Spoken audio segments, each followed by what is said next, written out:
Good afternoon, everyone, and welcome to the first conversation of our talk series at the festival.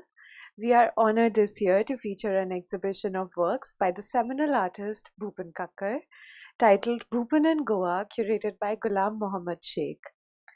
The works selected from the collection of Swaraj Archive are on view at the Directorate of Accounts. We hope you will have an opportunity to go and see the show. Gulam Saab needs no introduction as he's one of India's most well known artists who's also a poet, art critic, and historian. Gulammohammed Sheikh has played a pioneering role in contemporary Indian art with an attention to the multiplicity of experience and systems of representation on the subcontinent. In a practice stretching more than 5 decades and across paintings and digital media, Gulam Saab has sought to articulate a way of incorporating his fascination with historical figures and sources stretching from Italy to China. He was awarded the Padma Shri in 1983 and the Padma Bhushan in 2014 for his contribution in field of art. Today, he will be in conversation with Atul Dodiya, who is one of India's most distinguished artists. Atulji has produced a body of work that defies neat categorization, ranging from paintings and works on paper to street art and sculptures, encompassing numerous different styles and seamlessly intertwining Western art history with history, myths, folklore, and popular culture of India. Thank you. Shall I shall I say something?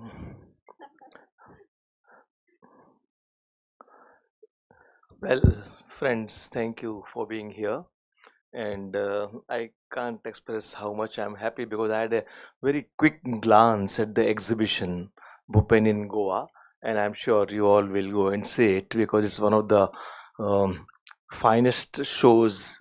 So many shows of Bhupen Khakhar has happened uh, in India and outside India, but this is a special because it's um, a majority of works are on paper, prints, and drawings. So Sheikh Sahib has done a great job. So thank you so much, Gulam. Um, to to start about Bhupen is a bit. Uh, it's a tough subject and very easy subject in a way because he was very dear friend of ours, but as he used to say that he's the oldest friend of Bhupen is Sunil Kothari, the dance critic, and Gulam Mohammad Sheikh, painter poet. So he used to say, and I came much later. So he would say that if you have friends like Sunil Kothari and Atul Dodiya, then you don't need enemies. That was his thing, and I think he also had same feeling for Ghulam Muhammad Sheikh, but he was scared of him, so he would he would be careful with him. But he would be quite relaxed with us anyway. The how Sheikh Saib, to begin with, I think the best that you tell us about this specific exhibition which you have curated, and then we can talk further about Bhupen. Can you hear me? करना क्या है? It's from the bottom, long side.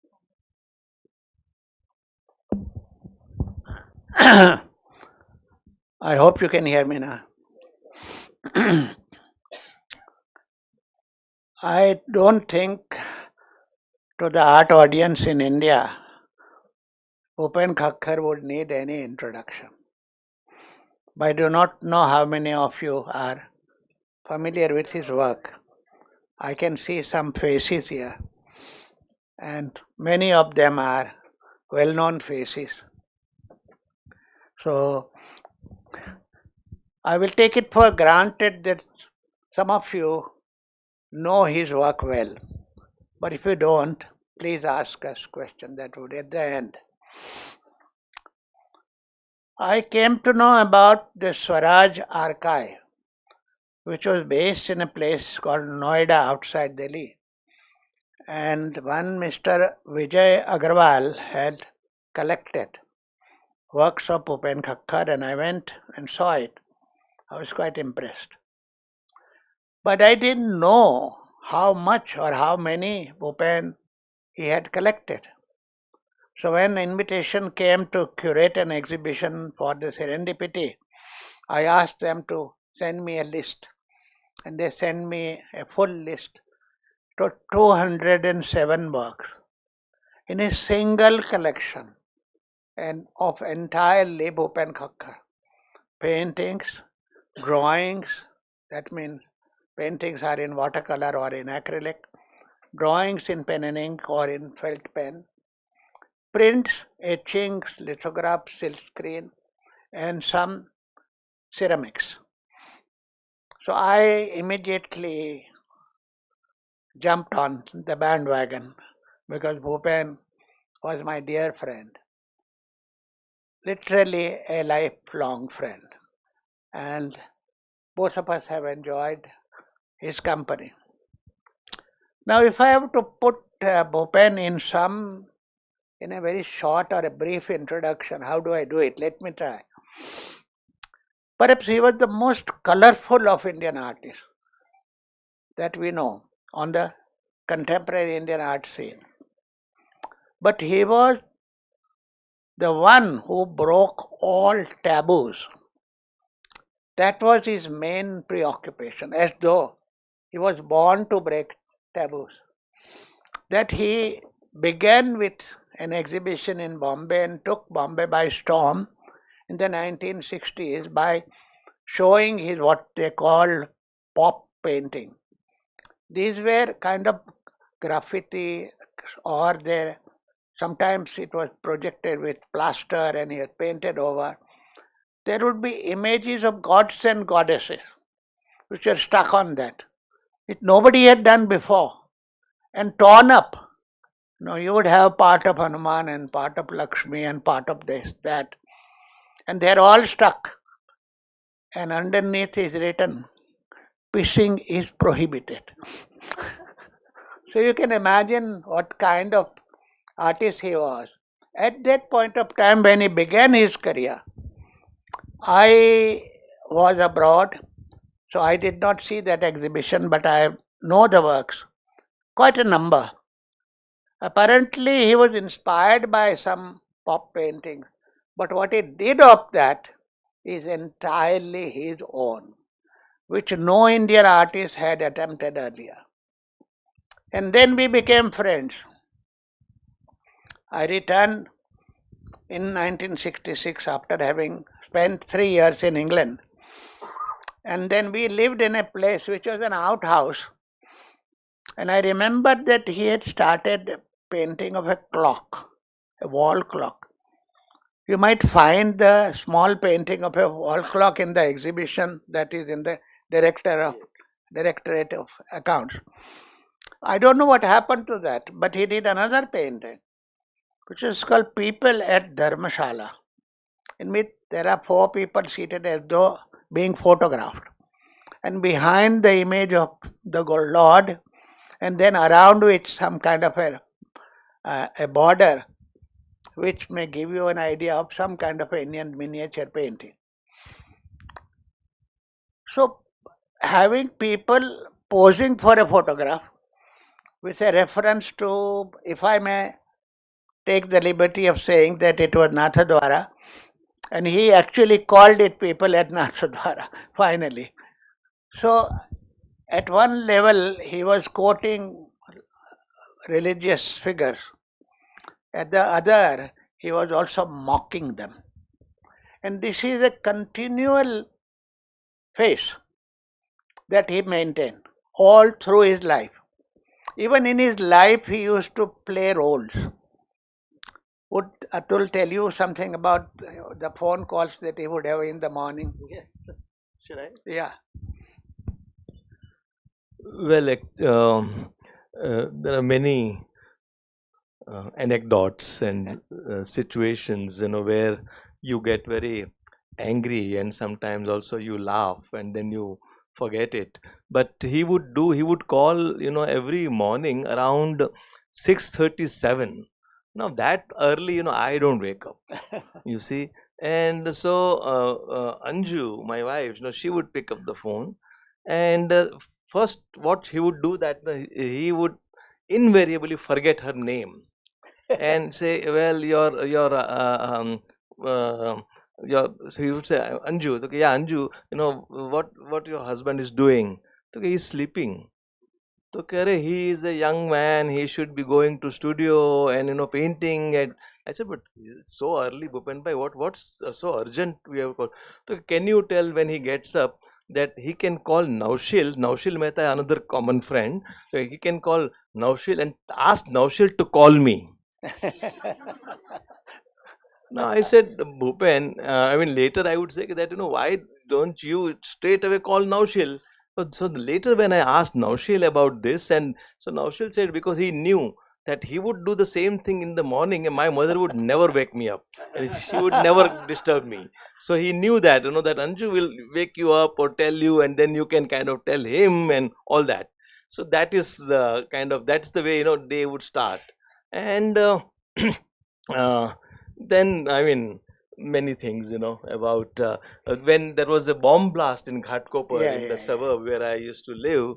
He called me immediately and said, kya line change kar diya, as if, I was the culprit or I was the person who was behind the bomb blast, in that suburb where I live. So that kind of thing, yeah. And it's um, Well, he used to do a similar prank with another friend of ours called Amit Ambala, yeah. who is married, happily married with two sons. And Bhupen would call his wife, and he would say, "You don't know what your husband is up to. He has been roaming around with all kinds of women." And he will tell a complete story about as though Amit Ambala was having affairs with multiple women. But I remember one instance in which we were both traveling to Delhi. And it was a kind of what you call, not, it's a sleeper berth. So we sit during the day. There was a family in front of us with children, man and wife, and his two children, and all that. So gradually, Bhupen started talking to them. So they said, "How are you? And what about you?" So he said, "Don't ask me. My wife is a he would use dirty word. He said, that one, she roams around with all kinds of people, and I know where she is up to, what is she is up to." And then he would say, "And what about your children?" "Oh, Haramzada." She would say that they are both rogues and they don't let me live properly. What do I do? Now here I am sitting with him. Here is a man who is, we don't know, he is gay. He has been gay all his life. And there he puts up this role. It was difficult to keep a straight face in front of these people. These people became so concerned about him that they offered him food and took his address, and they said, "Sir, if you need our help anytime, please call." That is Bhupen. In 1972, Bhupen had an exhibition in a gallery called Konica Kemod. It was actually both the galleries, Konica, etc. Anyway, and there was the director, Richard Bartholomew, and he had an exhibition. I will not tell you about other pranks, but there was something in which he said that let's get a group photograph, but everybody should be dressing in somebody else. So I remember even Geeta Kapoor came dressed as something else, Nasreen Mohammadi came dressed as somebody else, and all that. My wife Nilima also dressed as something else, etc. But he produced a little booklet for the exhibition in which he gives an account of his life. Let me read a little about it. He first says, "I was Kapol Bania by caste." and was serving as a manager at a feudal lord's palace. Then he tells a story that that man was Brahma Kshatriya caste. I used to get to his palace, which is for managerial work. I was asked by my lord to teach his girls. I started teaching the girls and fell in love with one of the girls. While we were making love to each other, we were caught. I went home and told my wife the whole story. She was jealous and annoyed at me. She said, "If you are so timid, why did you fall in love?" My father, when he came to know about it, uh, my my adventure was very not very pleased with me. Ultimately, when I went to my lord's palace, I don't know what lord is. It sounds almost like a godly person. And he said, he slew me. He killed me. My lord killed me. As I had done bad deeds and was unfaithful, because he was unfaithful to his wife.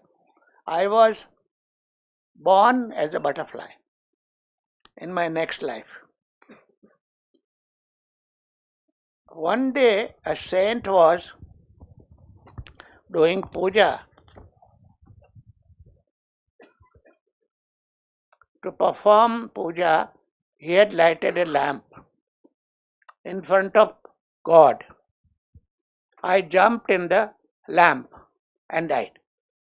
So that was the second birth in which he did some good deed by jumping into the lamp.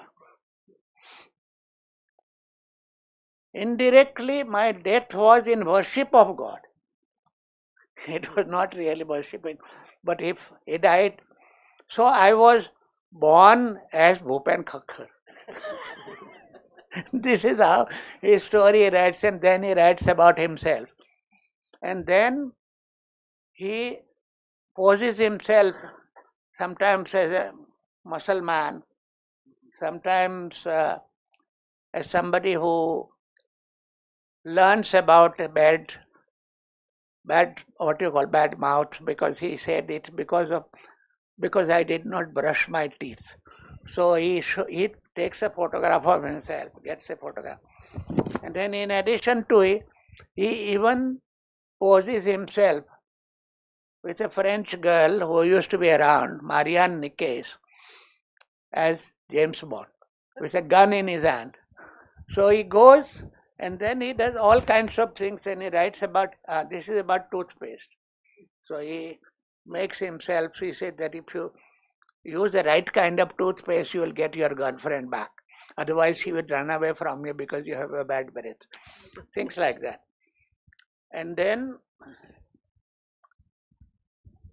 he writes about all his works which he showed in the gallery.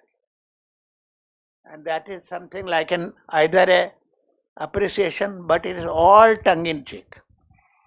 Sometimes he describes it, sometimes he mimics it, sometimes he completely, as though he is about to destroy it, and he says, "My friends don't like my work, what do I do?" and things like that.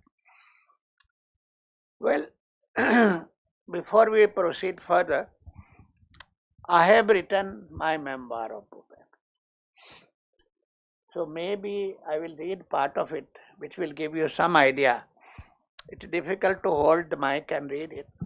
It's like Bhupen. I do not know how to manage, but I will. I will see if I can.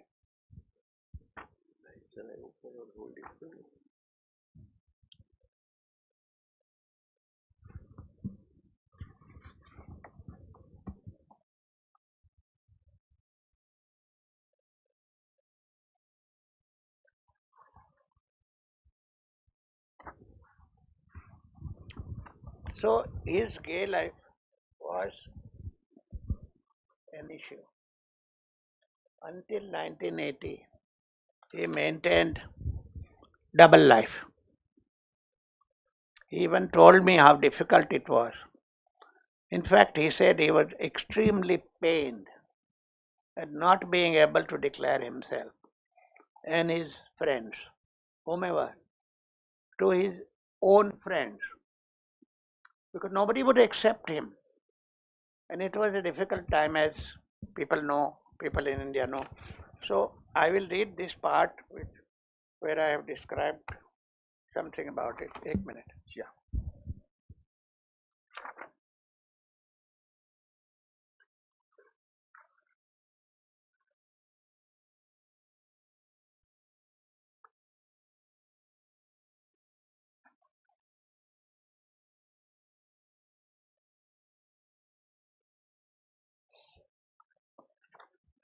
Everyone in those days used to tell him that he should get married, including his mother.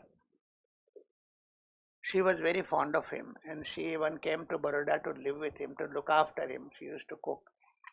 Luckily, I had a very, very good relation with her, and she would listen to me.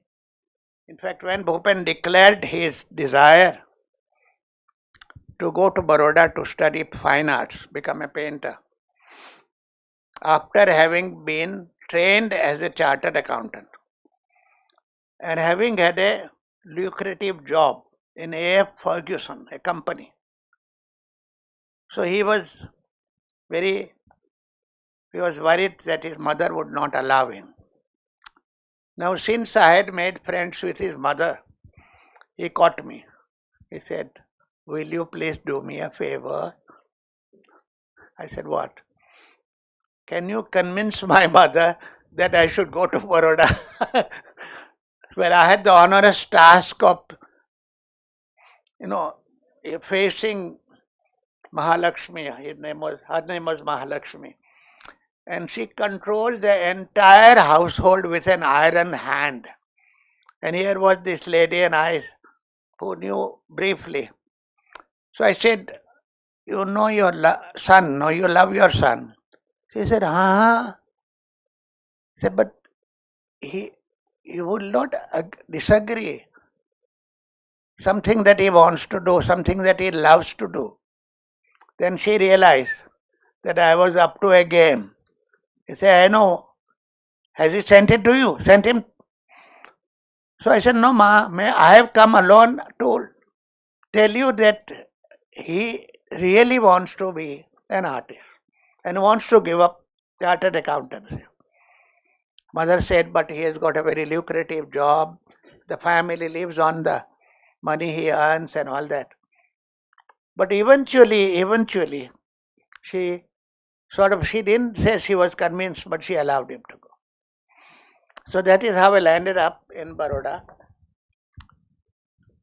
After he moved to Baroda, his mother often came and stayed with him. Once Bhupen had his own place, and she moved with him and managed his household till the day he died, till she died in March 1980. Anyway, there is some description about her. I'll skip that. There was a woman who looked after Mahalakshmi, and this is another thing that he said. By the way, even she tried to tell him, "Why don't you get married?" And what did Bhupen say to his mother? He said, "Mummy, it's like buying a tea shop for having a cup of tea." I mean, this is very typical of Bhupen, and his mother was also equally full of fun. So she accepted that. Bhupen played double game quite skillfully. Actually, not many people would know. All day he played straight. You know what straight means. like everyone close around him, but he nurtured a secret world within. In the early 60s, it was difficult to declare one's homosexuality. It would mean making an enemy of the whole world. While I was away in England for 3 years, Bhupen shared a flat with Nagji Patel. Now, this is a story where two of his friends and Bhupen stayed together. And there, people would come to meet Bhupen. And these two friends discovered that those who came to meet him were usually his lovers. So at one stage, these two spotted him and they were about to express their surprise. But Bhupen immediately shouted, "Chor, chor, chor!" They were thief, thief. And that fellow ran and disappeared. So he had to do such pranks, in order to make one. But our friends did know that he was gay. So he did all kinds of pranks and things like that. But there was another friend of ours, he was a mentor of us, a writer called Suresh Joshi. Suresh Joshi was well versed with world literature, amongst which he preferred Seminal. I don't know how many of you, but Seminal is a great writer. But Seminal also wrote even crime fiction. But what Suresh Joshi discovered and told Bhupen, he said every day he slept with a new woman. Simenon had somewhere actually confessed. It pleased Bhupen no end. And Bhupen thought that I have a precedent, somebody who had done it before me.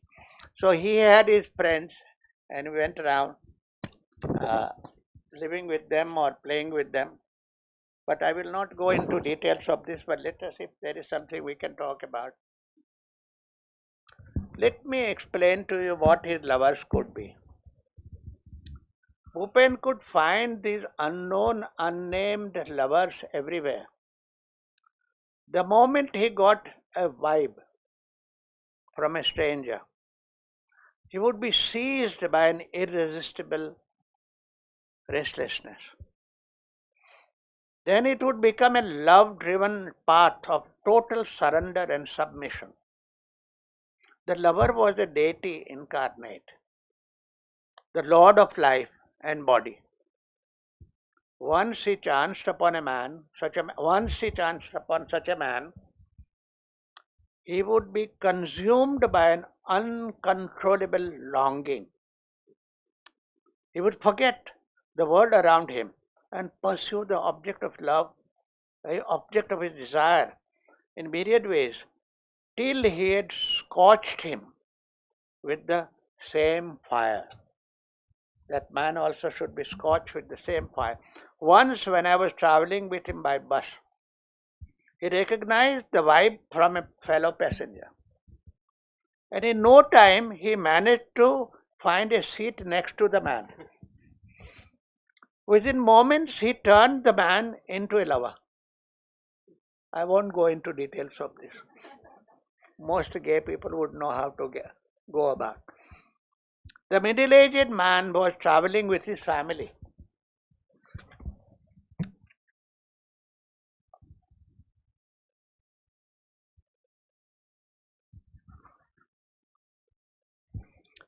But anyway, I think there is one page missing here. Yeah.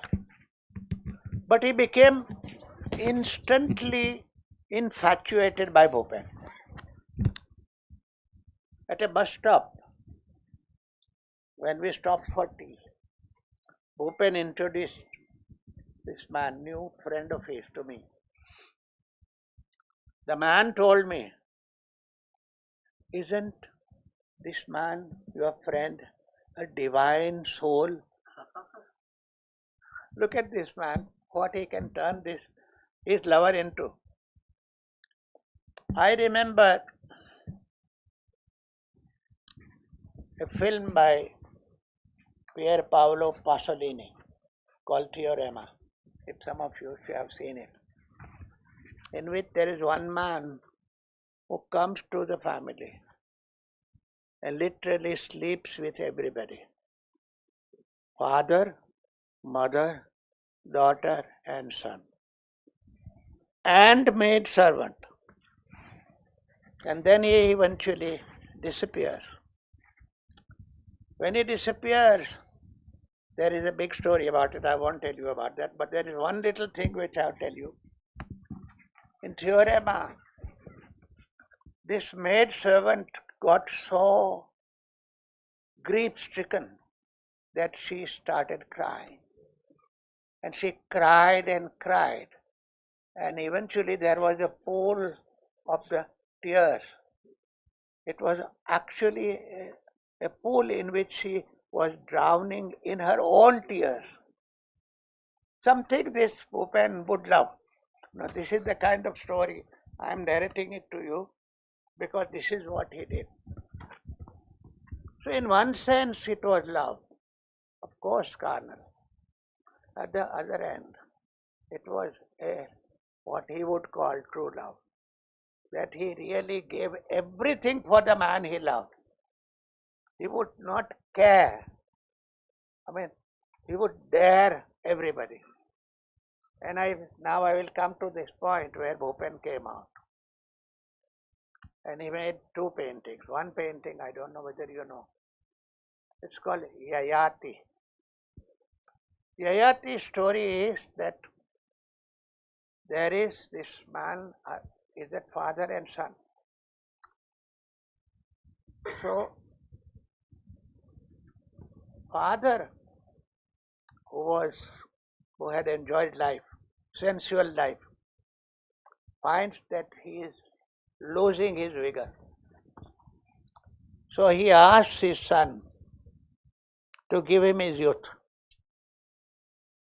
So the story is a mythical tale, and the son offers him the tale. Bhupen has painted a large painting called Yayati, in which two men are making love. But the man who is lying prostrate is an old man. But the man upon him, with his penis erect, is the man who was old and has now become young. I remember that when he was painting it in a middle class locality in Baroda. It's called Chikuwadi. You know, middle class Gujaratis are very moral bound. They don't accept any adventure of the kind. What did Bhupen do? I don't know. That he was painting this while keeping the doors of his studio open, his house open. Everyone passing by would look at it. And I tell you, there was not even a hint of controversy. How did he manage? In some way, he charmed his neighbors.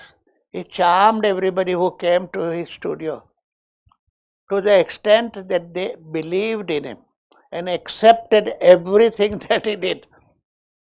But the next painting that I am talking to you about was even more explicit. It's called Two Men in Banaras. There are two life-size men, both with their penis open, standing in front of each other, behind which you can see that there are temples and there are devotees and everything.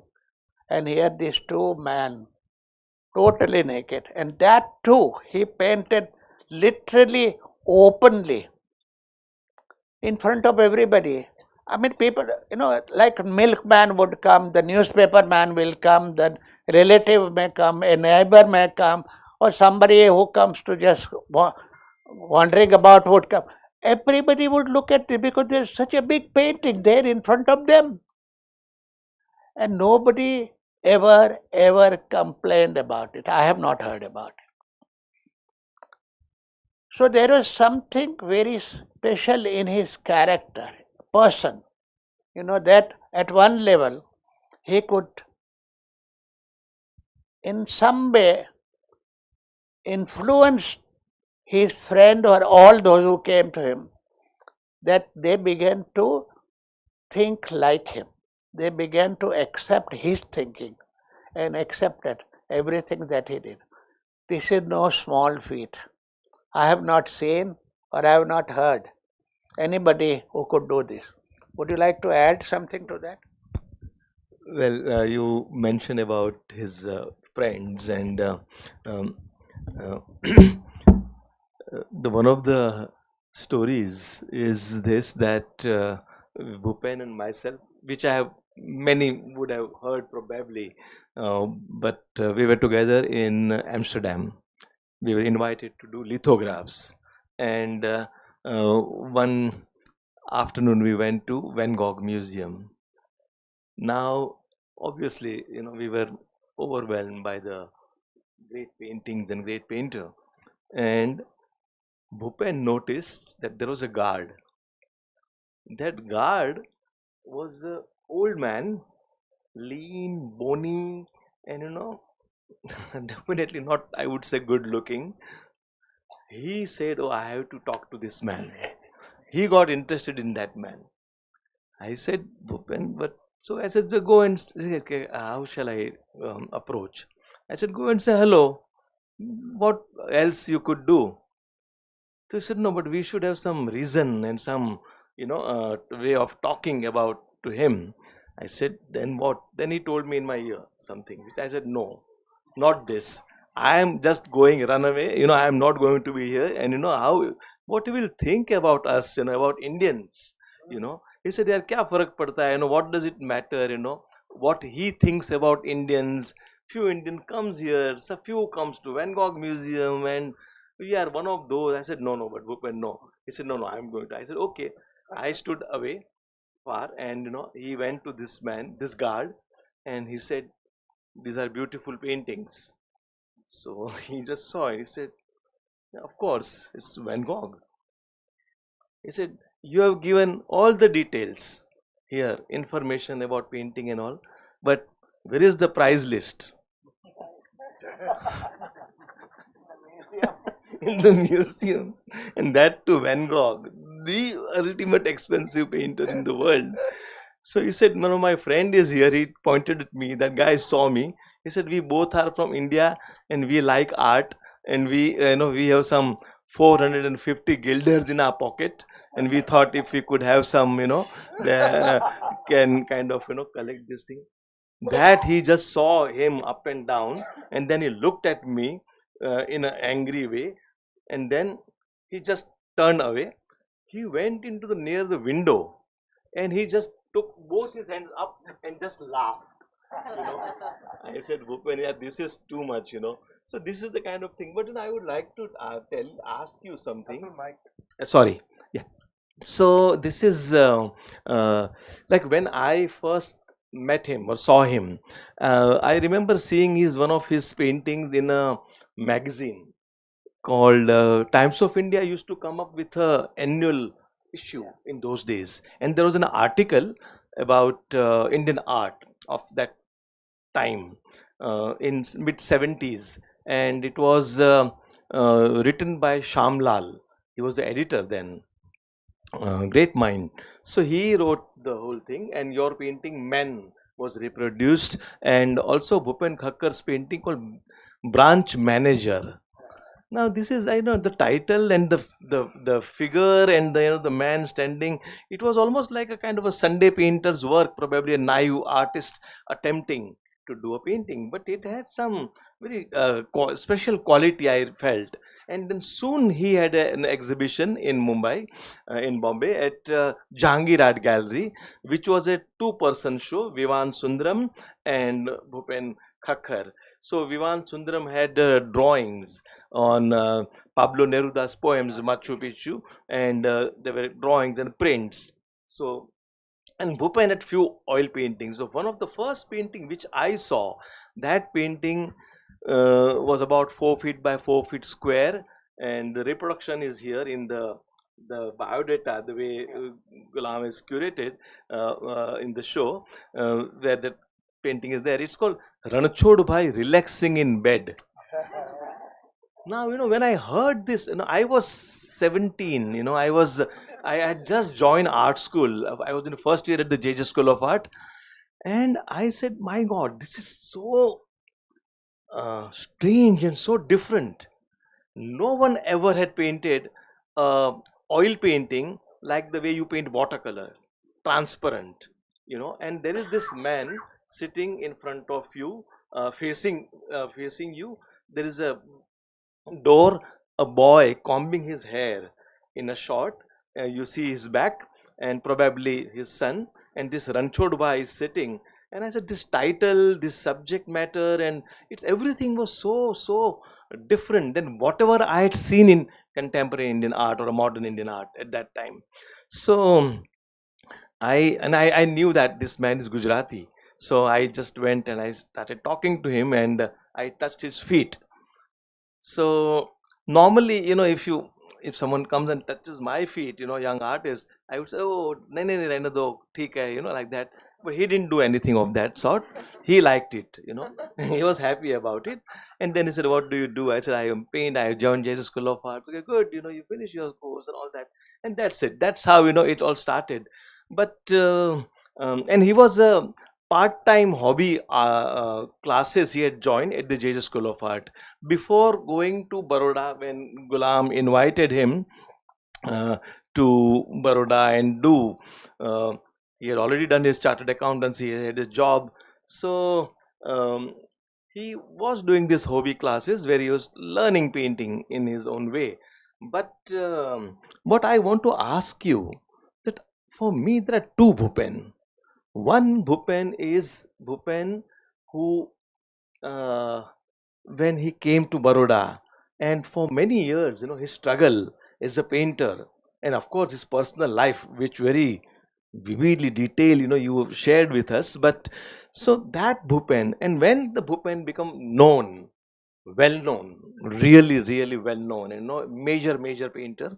Now this too, how he and he single-mindedly, he was focused, and the way he wanted to do it, the kind of subject matter, the kind of painting, he did it very early. Initial, you can see some modernist trail in his work, but otherwise immediately he came up with his own unique thing. So that period where he was not recognized, in fact, probably, I won't say condemn is a bit too heavy word, but critical. People say, he doesn't know how to draw, clumsy, odd method of drawing, and oddity, all kind of things. And then gradually, one realizes that, oh, this is too special. It is nothing as this sort has happened in Indian art. So this two aspect, and because you are the one who is witness his, from the beginning till end, his life and his career. So this two part of his life. There are certain aspects. No, I'm at 1 second. I'll just say, why? Because I feel that one in your formative years and in the beginning, when there is no recognition, then there is a kind of a, you are broke from within as an artist. I know that personally. That you feel, but if you, so that time must be tough for him. That initial years. You see, I will tell you perhaps a joint story rather than just the Bhupen story. Okay. Since you have asked me the question, that we knew our predecessor, the modernists. You have Hussain, you have Akbar Padamsi, you have Tayyab Mehta, all of them. And here we are, another generation. We did not feel quote unquote modern the way they felt. It's not that we were not modern, but we were looking for our own language. Now, how to find that language? I think for Bhupen, the initial experiment in the pop kind of a work I mentioned to you was an opening. But when I returned from England, then we both talked about our own concerns.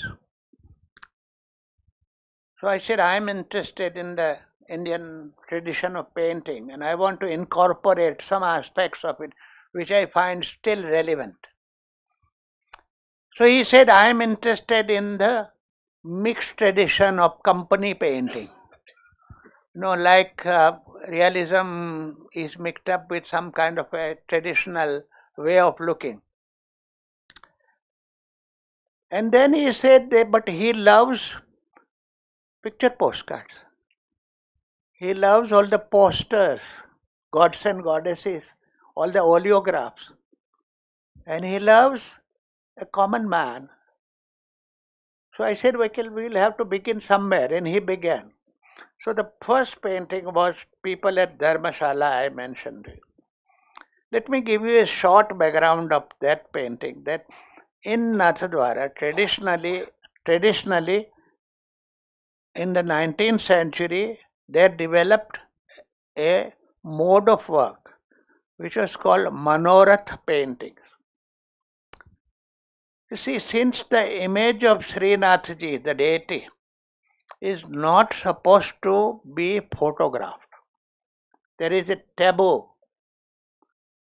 They developed a kind of paintings in which the image of Srinathji would be painted along with those who came to worship him. So Srinathji's image would be like it is in the shrine. But those who came to worship would be ordinary men and women, including children. So they used to stick photographs of the visitors and paint them in color. And it would look as though it is one painting. These are hilarious paintings of what was called Manorath painting, that with desire of the heart paintings. So Bhupen knew it and Bhupen wanted to be part of that. That is what it was. So People at Dharmashala in some way invoked Manorath painting. But then we both started struggling. We scribbled and we thought that, okay, let me not tell you my story, I'll tell you Bhupen's story. So he would make drawings, and there is a drawing here. I do not know whether you have seen the exhibition. It's a drawing of a painting called Janta Watch Repairing. It's a famous painting where a man, if you look at him in profile, is looking into what you call little glass microscope or a very fine lens.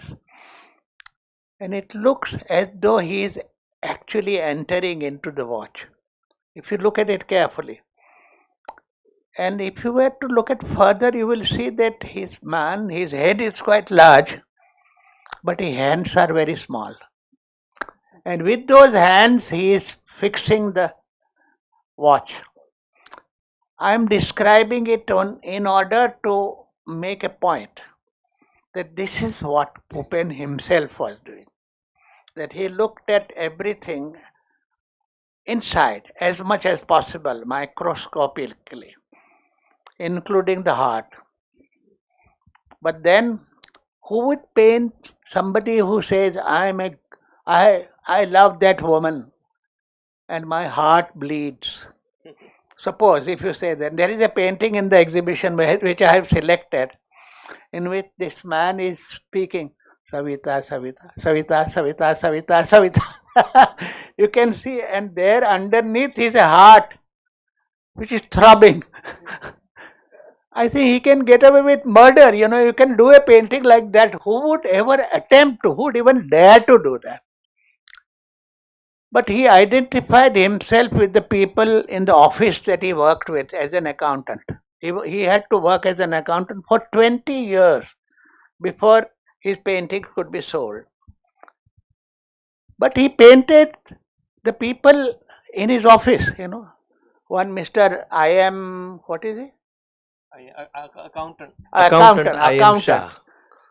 And then gradually he moved into making more and more people who are common people. And who is this common person? A an unnamed middle class individual who lives his life in a suburb. Nobody cares for him. Nobody would ever attempt to paint him. These are the people who have remained outside the borders of art. Bhupen just touched upon that because he identified with them.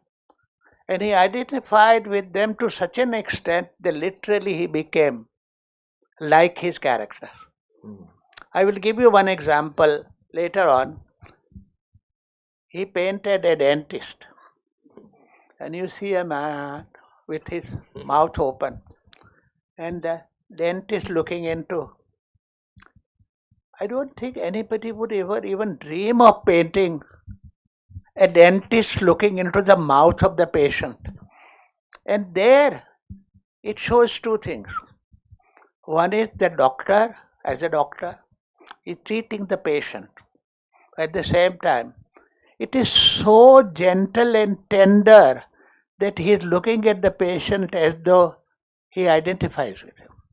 They belong to the same background.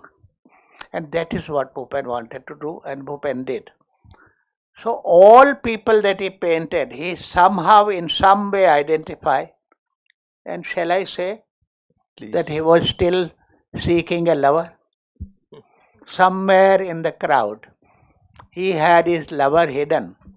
And almost all his paintings in which he painted, there are people, and you would assume that they are like. So he painted them with a degree of love, degree of compassion. And I tell you that he always fell in love with somebody who was old, sometimes on the verge of death. The first friend he introduced me was Shankar Bhai Patel. He took me to meet Shankar Bhai. And I saw Shankar Bhai lying in bed, and I thought, my God, how long will he live? And there he painted Shankar Bhai, 1971.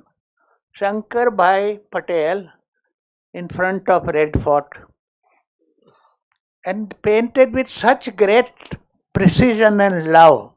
You wouldn't believe. And that is what opened doors for him. The first part was a struggle. Yes. And it is through struggle that he came to a point. Around 1980-82, we all had an exhibition in 79-80, 6 of us, called Place for People. Yeah. Bhupen, Nalini Malani, Sudhir Patwardhan, Vivan Sundaram, anyway. And I think he had made that painting called Guru Jayanti. The large painting, about 10 feet wide and perhaps 6 to 7 feet high. A remarkable, epic-like painting. And you see, he had painted old people. Now, how many artists are painting old people? I do not know. It's not common. Most people avoid it. There are some of us, like Apita Singh, our true great friend, also paints women aging.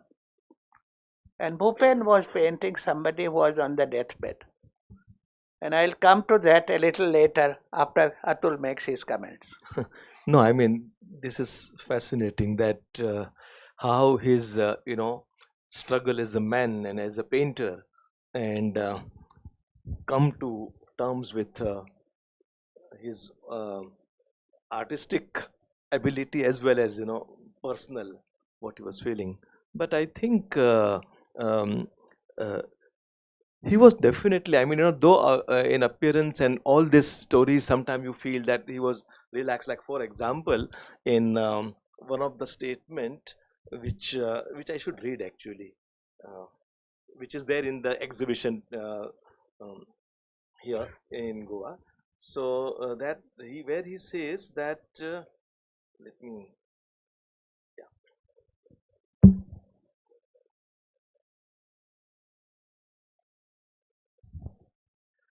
he says that an artist should not preach, talk philosophy.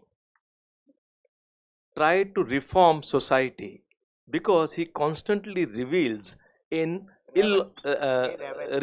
revels in illogicality, sensuality, and vulgarity.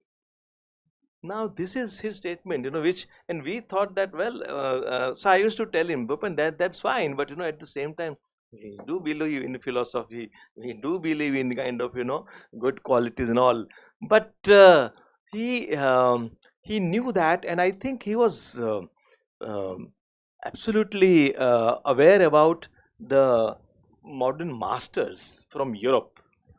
He would talk a lot about Matisse, about Picasso, and of course, from uh, we had shown together in Reina Sofia Museum. So there, we would go and see carefully Goya, the black paintings. So yeah, I mean, it's not something which you feel that someone who was um, uh, kind of a Sunday painter, as I said earlier, or a naive artist. No, he was absolutely, he did his MA in art criticism from Baroda Faculty of Fine Arts, but that's apart.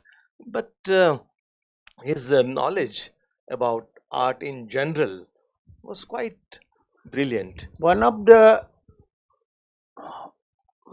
our loves in the Western art tradition, both Yeah. Bhupen and I, is pre-Renaissance painting, not the Renaissance, not Michelangelo, but somebody like Ambrogio Lorenzetti or Simone Martini, Sienese painters. Yeah. The painters of a place called Siena, which was actually a liberal kingdom, as we know. My dear friend Timothy Ayman, who just passed away, has written a book on Sienese painting. And he has also written a book on Bhupen Khakhar. Bhupen would say, artists must express his vulnerability. And he should show his weaknesses in his art. Who would say that? The entire tradition of Renaissance makes you forget about your weaknesses. You have to be perfect. You have to do things as whatever the canon of the painting is. And they kept on making canon after canon. Bhupen said, that's not my path. My path is different. That's why I like the company painting. You see, the Indian artists were exposed to Western art. They tried to take something from that, but in which you find there is something which you say, this is faulty. Bhupen loved that. He is able to express his own faults. And he said, I do not want to feel guilty of being vulnerable.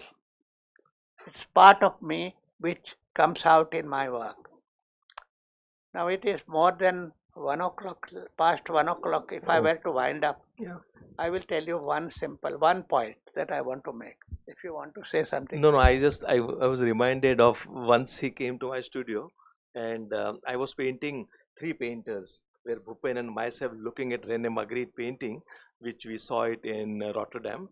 So that painting was in the process. He liked it, and but he didn't comment about the painting at all. But he said, if Jyoti Bhai comes to your studio, he will be very happy. Now what does I said, why? He said, because his studio is also very neat and clean, like yours. Everything is so precisely kept. And I said, yeah, I am not a messy painter. I'm a very I like cleanliness, all that. So this is how he would kind of think about someone or talk about someone. So it's quite unique. Well, to wind up, if I were to make one single point, I will have to give some background. And returning to Yayati, I would say that there was something of Yayati in him. He loved old people. All his friends were elderly. right from the beginning. In a strange sort of way, Bhupen lost the color of his hair and he got white hair. So even when he was young, he had white hair. There was something of oldness, elderliness, in his own character. But there was a great deal of compassion for the old people. One of my doctor friends told me that once your friend Bhupen came here with a patient, and he said the way in which Bhupen handled the old man, holding his hand all through, taking him down the stairs, that he would be a kind of there he became his servant, as though he was serving him. And one of his, I think, greatest paintings to my mind is called Seva. There are two old men. One old man is pressing the feet of the other, and they are both sitting beautifully. Marvel painting. But what I'm trying to say is this, that part, that is the compassion, great compassion, karuna, what we call in Indian languages, for the humankind, the other human, and feel the pain of that person. In a way, it is almost like stigmata, that you feel the pain that Christ had suffered. You feel as though that old man, so you become an old man. You try to be like him. So your love is trying to transform yourself. Second, that double self that he played, he remained with him all throughout his life. And I will put it in a metaphorical way. That if you make a painting in which there are old people, there are all kinds of people, ordinary people, clerks, and a mechanic or cycle repairer. He did all these things. So at one level you identified with them. At other level you also mimic them. And he often mimicked them. He became them. So double self was already there even in those paintings. But I want to take it a little further. I think it was around 1990s that he was discovered with prostate cancer. Doctor gave him 5 years? And there is a funny story with Nilima. I can't narrate that story. But he, obviously that he suffered. Because there was no cure. He made friends with some doctors. There was a friend of ours called Dr. Hegde, who became very close to Bhupen. He used to come and see him almost every day. And you know what they would do? They would party. Every evening they would party. There would be drinks galore in a place which is prohibited, where there is prohibition. Both of them would get their quota, as we say in Baroda, that we have home delivery. So we get our quota, and they would all, every evening you get more or less either fully or partially drunk. So you party every night. While he was going through the pain during the day. Was it a way of forgetting pain? I do not know. But the story that I want to tell you is that Bhupen wanted to paint pain. I had never seen any artist, particularly like somebody like Bhupen, who had painted all tongue-in-cheek pictures, some beautiful pictures. How would he paint pain? I remember he collected Tibetan Book of Medicine. He collected some doctor's charts, of body, with all the veins and everything showing. And he embarked upon painting pain. painted 5 foot head of a man. And what did he call it? Beauty is skin deep only. So he sees beauty in one sense, even in a lacerated face. But at the same time he laughs. So while he was undergoing pain, he could laugh. He could literally combat all that pain that he suffered. He did not make a virtue of pain, but he made some absolutely fantastic several paintings of pain. And I don't know how many painters have done that. And I think this is a feat, to my mind, quite rare. Thank you. Thank you. By the way, I have got a few spare copies of this.